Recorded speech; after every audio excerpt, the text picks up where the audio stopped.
தூய்மை பணியாளர்கள் தூய்மை பணியெல்லாம் சொல்லவே மாட்டேன் நான் என்ன கேட்டாலும் வேஸ்ட். தூய்மை பணியாளர்கள் குறித்து செய்தியாளர் எழுப்பிய கேள்விக்கு அமைச்சர் சேகர் பாபு பதிலளிக்க மறுத்துள்ளது கடும் அதிர்ச்சியை ஏற்படுத்தியுள்ளது. தூய்மை பணியாளர்கள் தூய்மை பணியெல்லாம் சொல்லவே மாட்டேன் நான் என்ன கேட்டாலும் வேஸ்ட். கார்பரேஷன் தான் அது.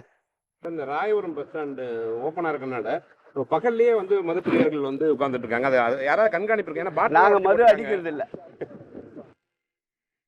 நம்ம சரக்கு அடிக்கிறது இல்ல. அது இல்ல, ஏன்னா மக்கள் சார் வரும். தூய்மை பணியாளர்கள் தூய்மை பணியெல்லாம் சொல்லவே மாட்டேன் நான் என்ன கேட்டாலும் வேஸ்ட். கார்பரேஷன் தான் அது. இந்த ராயபுரம் பஸ் ஸ்டாண்டு ஓப்பனா இருக்கனால பகல்லையே வந்து மதுப்பிரியர்கள் வந்து உட்கார்ந்துட்டு இருக்காங்க. அது யாராவது கண்காணிப்பு இருக்கு? ஏன்னா நாங்க மது அடிக்கிறது இல்ல, நம்ம சரக்கு அடிக்கிறது இல்ல. அது இல்ல, ஏன்னா மக்கள் சார் வரும். செய்திகளை உள்ளது உள்ளபடி தெரிந்து கொள்ள ரெஃப்ளெக்ட் நியூஸை சப்ஸ்கிரைப் பண்ணுங்க.